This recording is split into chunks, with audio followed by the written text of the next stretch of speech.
আজ রবীন্দ্র জয়ন্তী। সব জায়গাতেই রবীন্দ্র জয়ন্তী যে যার মতন করে পালন করছে। আমি নিজেও বিভিন্ন জায়গায় ইনভাইটেড ছিলাম এবং বেশ কিছু জায়গায় প্রতি বছরই যাই বা যাওয়ার চেষ্টা করে থাকি, কিন্তু এবছর আমার কোথাওই যাওয়া হয়নি। যাই হোক, টাইট শিডিউল তো সবারই থাকে, তো সেটাকে ম্যানেজ করে উঠে আমার আর যাওয়ার সুযোগ নিজেকে করে দেওয়া হয়নি। তো দুধের স্বাদ ঘোল মেটানোর মতন করেই আজকের আমার নিবেদন একটি ছোট্ট ছোট গল্প, এই গঙ্গা জলে গঙ্গা পুজোর মতনই, কঙ্কাল। রবীন্দ্রনাথ ঠাকুরের লেখা একটি ছোট গল্প কঙ্কাল। গল্পটি প্রথম থেকে শেষ অবধি যাদের ইচ্ছা করবে তারা অবশ্যই শুনবেন, এবং যারা শুনবেন প্লিজ একটা কমেন্ট করে যাবেন। এখন থেকে প্রায় বেশ অনেকক্ষণ আমার বক বক বক বক শুনতে হতে পারে। B prepare. শুরু করছি আজকের গল্প কঙ্কাল।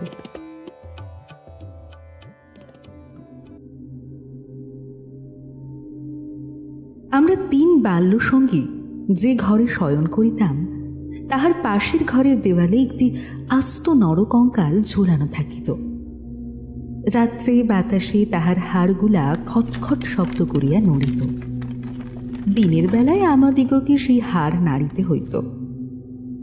আমরা তখন পণ্ডিত মহাশয়ের নিকট মেঘনাথ বধ এবং ক্যাম্পবেল স্কুলের এক ছাত্রের কাছে অস্থিবিদ্যা পড়িতাম। আমাদের অভিভাবকের ইচ্ছা ছিল আমাদিগকে সহসা সর্ববিদ্যায় পারদর্শী করিয়া তুলিবেন। তাহার অভিপ্রায় ঠিক কতদূর সফল হইয়াছে যাহারা আমাদিগকে জানেন তাহাদের নিকট প্রকাশ করা বাহুল্য, এবং যাহারা জানেন না তাহাদের নিকট গোপন রাখাই শ্রেয়। তাহার পর বহুকাল অতীত হইয়াছে। ইতিমধ্যে সেই ঘর হইতে কঙ্কাল এবং আমাদের মাথা হইতে অস্থিবিদ্যা কোথায় স্থানান্তরিত হইয়াছে অন্বেষণ করিয়া জানা যায় না। অল্প দিন হইল একদিন রাত্রে কোনো একটা কারণে অন্যত্র স্থানাভাব হওয়াতে আমাকে সেই ঘরে শয়ন করিতে হয়। অনভ্যাসবশত ঘুম হইতেছে না। এপাশ ওপাশ করিতে করিতে গির্জার ঘড়িতে বড় বড় ঘণ্টাগুলো প্রায় সব কটা বাজিয়া গেল। এমন সময়ে ঘরের কোণে যে তেলের সেজ জ্বলিতেছিল সেটা প্রায় মিনিট 5 ধরিয়া খাবি খাইতে খাইতে একেবারে নিবিয়া গেল। ইতিপূর্বেই আমাদের বাড়িতে 2-1টা ঘটনা ঘটিয়াছে। ঘটনা না বলিয়া দুর্ঘটনাই বলা শ্রেয়। তাই এই আলো নেবা হইতেই সহজেই মৃত্যুর কথা মনে উদয় হইল। মনে হইল এই যে রাত্রি 2 প্রহরে একটি দীপশিখা চিরান্ধকারে মিলাইয়া গেল, প্রকৃতির কাছে ইহাও যেমন আর মানুষের ছোট ছোট প্রাণশিখা কখনো দিনে কখনো রাত্রে হঠাৎ করিয়া নিবিয়া বিস্তৃত হইয়া যায়, তাহাও ঠিক তেমনই। ক্রমে সেই কঙ্কালের কথা মনে পড়িল। তাহার জীবিতকালের বিষয় কল্পনা করিতে করিতে সহসা মনে হইল একটি চেতন পদার্থ অন্ধকারে ঘরের দেওয়াল হাতড়াইয়া আমার মশারির চারিদিকে ঘুরিয়া ঘুরিয়া দাঁড়াইতেছে। তাহার ঘন ঘন নিঃশ্বাসের শব্দ শোনা যাইতেছে। সে যেন কি খুঁজিতেছে, পাইতেছে না, এবং দ্রুততর বেগে ঘরময় প্রদক্ষিণ করিতেছে। নিশ্চয় বুঝিলাম সমস্তই আমার নিদ্রাহীন উষ্ণ মস্তিষ্কের কল্পনা, এবং আমারই মাথার মধ্যে বো বো করিয়া যে রক্ত ছুটিতেছে তাহাই দ্রুত পদশব্দের মতো শুনাইতেছে। কিন্তু তবু গা ছমছম করিতে লাগিল। জোর করিয়া এই অকারণ ভয় ভাঙিবার জন্য বলিয়া উঠিলাম, কে ও? পদশব্দ আমার মশারির কাছে আসিয়া থামিয়া গেল, এবং একটা উত্তর শুনিতে পাইলাম, আমি। আমার সেই কঙ্কালটা কোথায় গেছে তাই খুঁজিতে আসিয়াছি। আমি ভাবিলাম নিজের কাল্পনিক সৃষ্টির কাছে ভয় দেখানো কিছু নয়। পাশবালিশটা সবলে আঁকড়াইয়া সেটিকে ধরিয়া চির পরিচিতির মতো অতি সহজ সুরে বলিলাম, এই দুপুর রাত্রে বেশ কাজটি বাহির করিয়াছ, তা সে কঙ্কালে এখন তোমার কি আবশ্যক?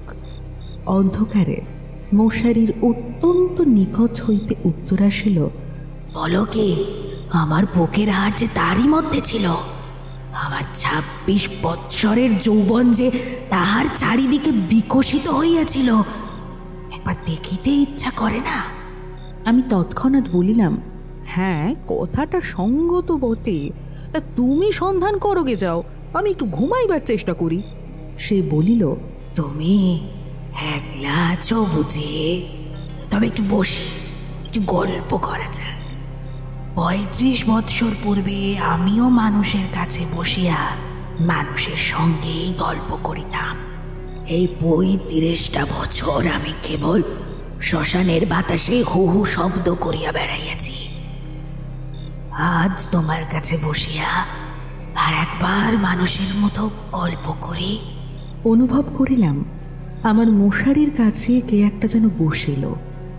নিরুপায় দেখিয়া আমি বেশ একটু উৎসাহের সহিত বলিলাম, সেই ভালো, যাহাতে মন বেশ প্রফুল্ল হইয়া ওঠে এমন কিছু গল্প বলো। সে বলিল, সবচেয়ে মজার কথা যদি শুনিতে চাও তো আমার জীবনেরই গল্প বলি। গির্জার ঘড়িতে ঢং ঢং করিয়া 2টো বাজিল।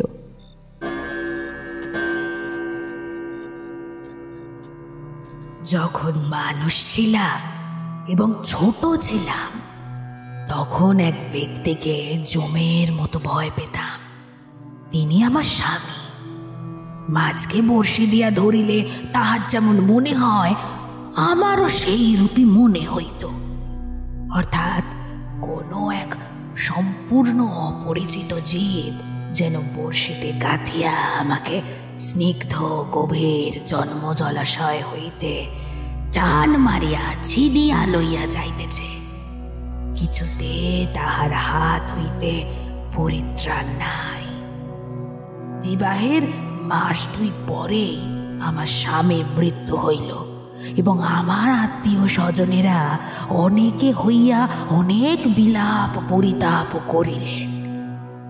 আমার শ্বশুর অনেকগুলি লক্ষণ মিলাইয়া দেখিয়া শাশুড়িকে কহিলেন, শাস্ত্রে যাহাকে বলে বিষকন্যা, এই মেয়েটি তো দেখছি তাই। সেই কথা আমার স্পষ্ট মনে আছে। শুনিতেছ? বলি, কেমন লাগিতেছে? এটা আপনাদেরও জিজ্ঞাসা করলাম, কেমন লাগছে? গল্পে ফিরছি। শুনছেন খুশি বেসুর একক গল্প পাঠ। কেমন লাগলো জানাতে ভুলবেন না কমেন্ট সেকশনে। শেষ করা যাক। আমি বলিলাম, বেশ, গল্পের আরম্ভটি তো বেশ মজার। তবে শোনো, আনন্দে বাপের বাড়ি ফিরিয়া আসিলাম। ক্রমে বয়স বাড়িতেও লাগিল। লোকে আমার কাছে লুকাইতে চেষ্টা করিত, কিন্তু আমি নিজে বেশ জানিতাম আমার মতো রূপসী এমন যেখানে সেখানে পাওয়া যায় না।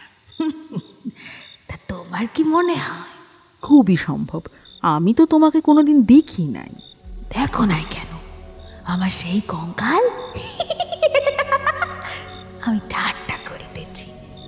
তোমার কাছে কি করে প্রমাণ করিব যে সেই 2টো শূন্য চক্ষু কোটরের মধ্যে বড় বড় টানা টানা 2টি কালো চোখ ছিল এবং রাঙা ঠোঁটের উপরে যে মৃদু হাসিটুকু মাখানো ছিল, এখনকার অনাবৃত দন্তসার বিকট হাস্যের সঙ্গে তাহার কোনো তুলনাই হয় না।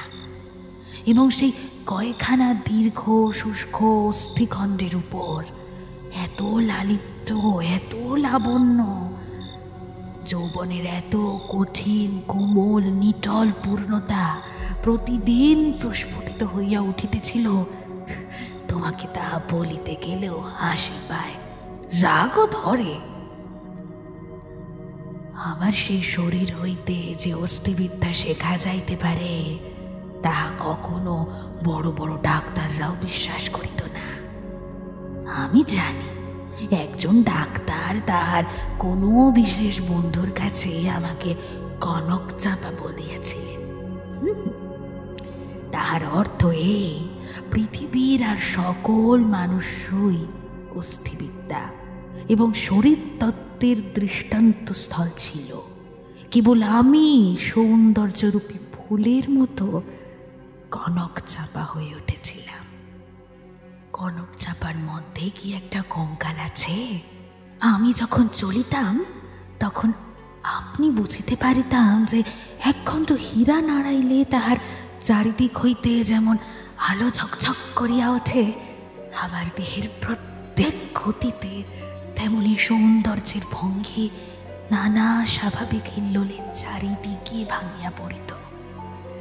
আমি মাঝে মাঝে অনেকক্ষণ ধরিয়া নিজের হাত দুখানি নিজে দেখিতাম।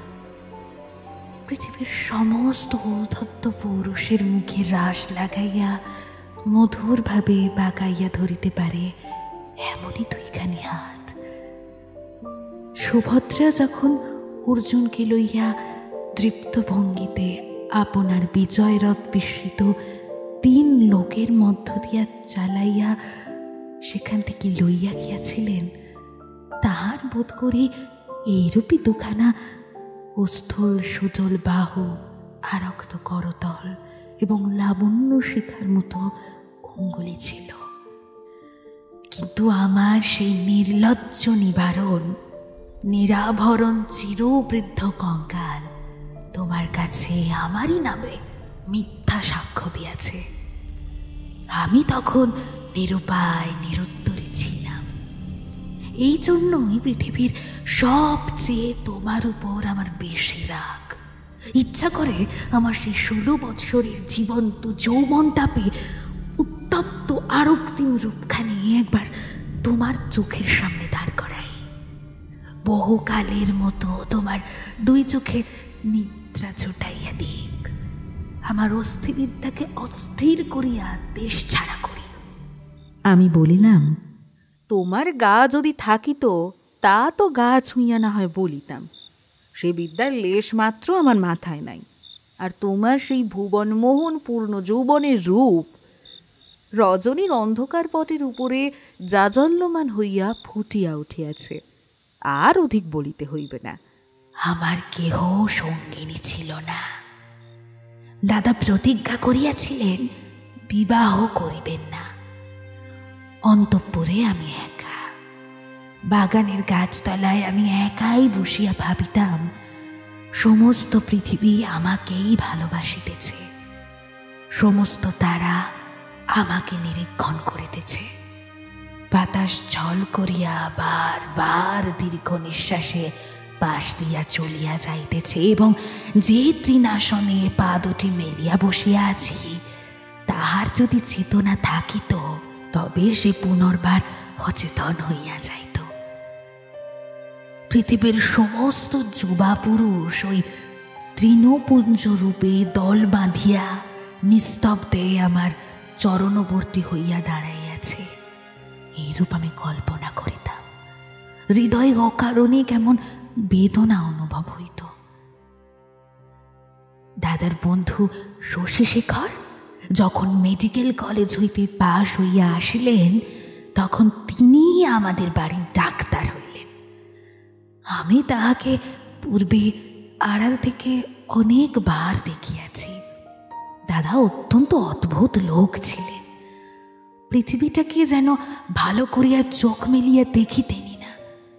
সংসারটা যেন তাহার যথেষ্ট ফাঁকা নয়, এই জন্য সরিয়া একেবারে প্রান্তে গিয়া আশ্রয় লইয়াছেন। তাহার বন্ধুর মধ্যে ওই এক শশীশেখর। এই জন্য বাইরের যুবকদের মধ্যে আমি শশীশেখরকে সর্বদাই দেখিতাম, এবং যখন আমি সন্ধ্যাকালে পুষ্প তরুতলে সাম্রাজ্ঞীর আসন গ্রহণ করিতাম তখন পৃথিবীর সমস্ত পুরুষ জাতি শশীশেখরের মূর্তি ধরিয়া আমার চরণাগত হইত। শুনিতেছ, বলি কি মনে হইতেছে তোমার? আমি স্বনিঃশ্বাসে বলিলাম, মনে হইতেছে শশীশেখর হইয়া জন্মিলে বেশ হইত। আগে সবটা শোনো। একদিন বাদলার দিনে আমার খুব জ্বর হইয়াছে। ডাক্তার দেখিতে আসিয়াছেন। সেই প্রথম দেখা। আমি জানালার দিকে মুখ করিয়া শুইয়া আছি। সন্ধ্যার লাল আভাটা পড়িয়া রুগ্ন মুখের বিবর্ণতা যাহাতে একটু হলেও দূর হয়। ডাক্তার যখন ঘরে ঢুকিয়াই আমার মুখের দিকে একবার চাহিলেন, তখন আমি মনে মনে ডাক্তার হইয়া কল্পনায় নিজের মুখের দিকে চাহিলাম।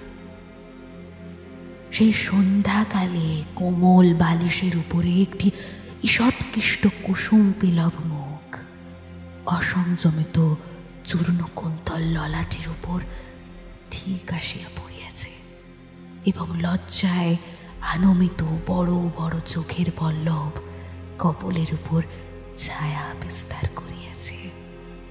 ডাক্তার নম্র মৃদু স্বরে দাদাকে বলিলেন, একবার হাতটা দেখিতে হইবে। আমি গাত্রাবরণের ভিতর হইতে ক্লান্ত সুগোল হাতখানি বাহির করিয়া দিলাম। একবার হাতের দিকে চাহিয়া দেখিলাম, যদি নীলবর্ণ কাচের চুড়ি পরিতে পারিতাম তাহলে আরো বেশ মানাইত। রোগীর হাত লইয়া নাড়ি দেখিতে ডাক্তারের এমন ইতস্তত ভাব ইতিপূর্বে কখনো দেখি নাই। অত্যন্ত অসংলগ্নভাবে কম্পিত অঙ্গুলিতে তিনি নাড়ি দেখিলেন। তিনি আমার জ্বরের উত্তাপ বুঝিলেন। আমিও তাহার অন্তরের নাড়ি কিরূপ চলিতেছে কতকটা আভাসও পাইলাম। বিশ্বাস হইতেছে না? কি বিশ্বাস একেবারে হইতেছে না নাকি? আমি বলিলাম, অবিশ্বাসের কোনো কারণ তো দেখছি না। মানুষের নারী সকল অবস্থায় তো সমান চলে না। কালক্রমে আরও 2-4 বার রোগ এবং আরোগ্য হইবার পরে দেখিলাম আমার সেই সন্ধ্যাকালের মানস সভায় পৃথিবীর কোটি কোটি পুরুষ সংখ্যা অত্যন্ত হ্রাস হইয়া ক্রমে একটিতে আসিয়া ঠেকিল। আমার পৃথিবী প্রায় জনশূন্য হইয়া আসিল। জগতে কেবল একটি ডাক্তার এবং একটি রোগী অবশিষ্ট রহিল। আমি গোপনে সন্ধ্যাবেলায় একটি বাসন্তী রঙের কাপড় পরিতাম। ভালো করিয়া খোপা বাঁধিয়া মাথায় একগাছি বেলফুলের মালা জড়াইতাম। একটি আয়না হাতে লইয়া বাগানে গিয়া বসিতাম। কেন? আপনাকে দেখিয়া কি আর পরিতৃপ্তি হয় না? বাস্তবিকই হয় না। কেননা আমি তো আপনি আপনাকে দেখিতাম না। আমি তখন একলা বসিয়া দুজন হইতাম। আমি তখন ডাক্তার হইয়া আপনাকে দেখিতাম, মুগ্ধ হইতাম এবং খুব ভালোবাসিতাম এবং আদরও করিতাম। অথচ প্রাণের ভিতরে একটা দীর্ঘ নিঃশ্বাস সন্ধ্যা বাতাসের মতো হু করিয়া উঠিত। সেই হইতে আমি আর একলা ছিলাম না। যখন চলিতাম নত নেত্রে চাহিয়া দেখিতাম পায়ের আঙুলগুলি পৃথিবীর উপরে ঠিক কেমন করিয়া পড়িতেছে এবং ভাবিতাম এই পদপে আমাদের নতুন পরীক্ষোত্তীর্ণ ডাক্তারের ঠিক কেমন লাগে। মধ্যাহ্নে জানালার বাহিরে ঝাঁ ঝাঁ করিত। কোথাও সারা শব্দ কিছু ছুটি নাই। মাঝে মাঝে এক একটা চিল অতি দূর আকাশে শব্দ করিয়া উড়িয়া যাইত এবং আমাদের উদ্যান প্রাচীরের বাহিরে খেলনাওয়ালা সুর করিয়া চাই খেলনা চাই চুড়ি চাই করিয়া ডাকিয়া যাইত। আমি একখানি ধবধবে চাদর পাতিয়া নিজের হাতে বিছানা করিয়া শয়ন করিতাম। একখানি অনাবৃত বাহু কোমল বিছানার উপরে যেন অনাদরে মেলিয়া দিয়া ভাবিতাম, এই হাতখানি এমন ভঙ্গিতে কে যেন দেখিতে পাইল, কে যেন দুইখানি হাত তুলিয়া লইল, কে যেন ইহার আরক্ত করতলের উপর একটি চুম্বন আঁকিয়া দিয়া আবার ধীরে ধীরে ফিরিয়া যাইতেছে। আচ্ছা, মনে করো এইখানে গল্পটা যদি শেষ হয়, তাহা হলে কেমন হয়? আমি বলিলাম, মন্দ হয় না, একটু অসম্পূর্ণ থাকে বটে, কিন্তু সেইটুকু আপন মনে পূরণ করিয়া লইতে বাকি রাতটুকু বেশ কাটিয়া যায়। কিন্তু তাহা হইলে গল্পটা যে বড় গম্ভীর হইয়া পড়ে, ইহার উপহাসটুকু থাকে কোথায়? ইহার ভিতরকার কঙ্কালটা সমস্ত দাঁত কটি মেলিয়া দেখা দেয় কোথায়? তারপরে শোনো, একটুখানি পসার হইতেই আমাদের বাড়ির একতলায় ডাক্তার তাহার ডাক্তারখানা খুলিলেন। তখন আমি তাহাকে মাঝে মাঝে হাসিতে হাসিতে ঔষধের কথা, বিষের কথা, কি করিলে মানুষ সহজে মরে, এ সকল জিজ্ঞাসা করিতাম। ডাক্তারের কথায় ডাক্তারের মুখ খুলিয়া যাইত। শুনিয়া শুনিয়া মৃত্যু যেন পরিচিত ঘরের লোকের মতো হইয়া গেল। ভালোবাসা এবং মরণ কেবল এই দুটোকেই পৃথিবীময় দেখিলাম।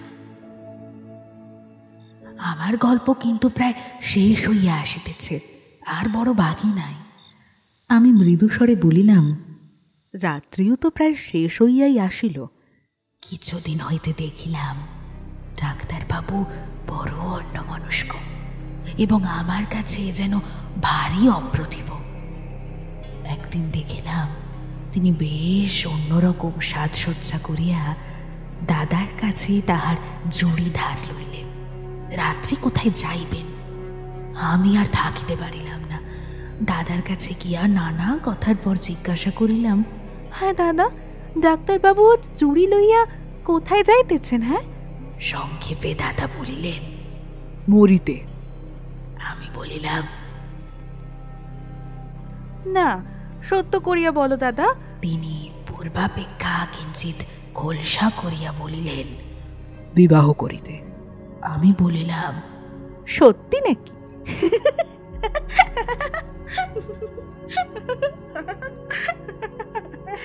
অল্পে অল্পে শুনিলাম এই বিবাহে ডাক্তার 12,000 টাকা পাইবেন। কিন্তু আমার কাছে এ সংবাদ গোপন করিয়া আমাকে অপমান করিবার তাৎপর্য কি? আমি কি তাহার পায়ে ধরিয়াছিলাম, বলিয়াছিলাম যে এমন কাজ করিলে আমি বুক ফাটিয়া মরিব? পুরুষদের বিশ্বাস করিবার জো নাই। পৃথিবীতে আমি একটি মাত্র পুরুষ দেখিয়াছি এবং এক মুহূর্তে সমস্ত জ্ঞান লাভ করিয়াছি। ডাক্তার রোগী দেখিয়া সন্ধ্যার পূর্বে ঘরে আসিলে আমি প্রচুর পরিমাণে হাসিতে হাসিতে বলিলাম,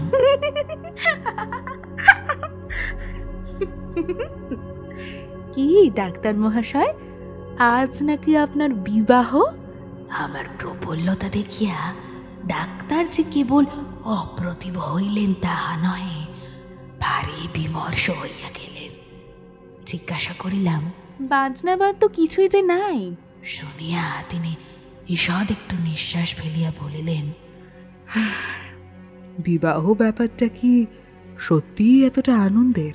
শুনিয়া আমি হাসিয়া অস্থির হইয়া গেলাম।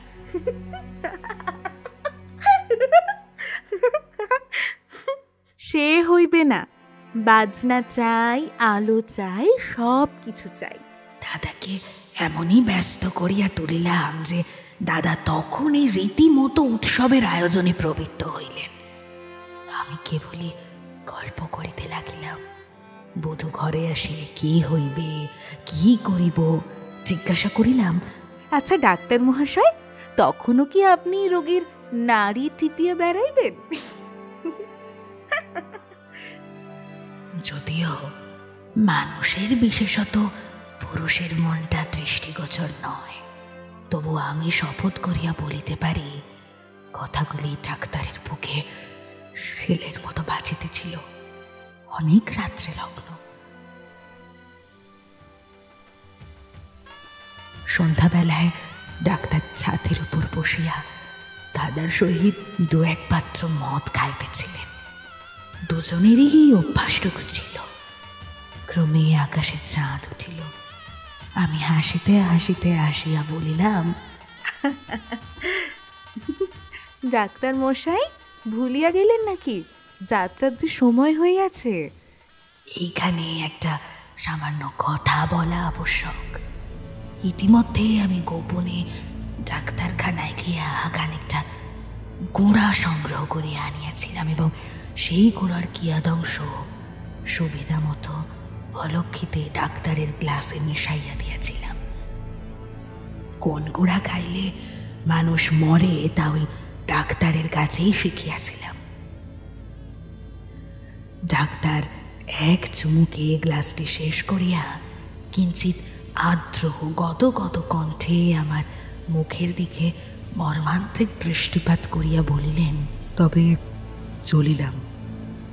বাঁশি বাজিতে লাগিল। আমি একটা বেনারসি শাড়ি পরিলাম। যতগুলি গহনা সিন্ধুকে তোলা ছিল সবগুলি বাহির করিয়া পড়িলাম। সিঁথিতে বড় করিয়া সিঁদুর দিলাম। আমার সেই বকুলতলায় বিছানা পাতিলাম। বড় সুন্দর রাত্রি, ফুটফুটে জ্যোৎস্না, সুপ্ত জগতের ক্লান্তি হরণ করিয়া দক্ষিণে বাতাস বহিতেছে। জুঁই আর বেল ফুলের গন্ধে সমস্ত বাগান আমোদ করিয়াছে। বাঁশির শব্দ ক্রমে ক্রমে দূরে চলিয়া গেল। জ্যোৎস্না যখন অন্ধকার হইয়া আসিতে লাগিল, এই তরু পল্লব এবং আকাশ এবং আজন্মকালের ঘর দুয়ার লইয়া পৃথিবী যখন আমার চারিদিক হইতে মায়ার মতো মিলাইয়া যাইতে লাগিল, তখন আমি নেত্র নিমিলন করিয়া হাসিলাম। ইচ্ছা ছিল যখন লোকে আসিয়া আমাকে দেখিবে তখন এই হাসিটুকু যেন রঙিন নেশার মতো আমার ঠোঁটের কাছে লাগিয়া থাকে। ইচ্ছা ছিল যখন অনন্ত রাত্রির বাসর ঘরে ধীরে ধীরে প্রবেশ করিব তখন এই হাসিটুকু এখান হইতেই মুখে করিয়া লইয়া যাইব। কোথায় বাসর ঘর? আমার সে বিবাহের বেশ কোথায়? নিজের ভিতর হইতে একটা খটখট শব্দে জাগিয়া দেখিলাম আমাকে লইয়া 3টি বালক অস্থিবিদ্যা শিখিতেছে। বুকের যেখানে সুখ দুঃখ ধুক ধুক করিত এবং যৌবনের পাপড়ি প্রতিদিন একটি একটি করিয়া প্রস্ফুটিত হইত, সেইখানে বেত্র নির্দেশ করিয়া কোনো অস্থিতির নাম মাস্টার শিখাইতেছে।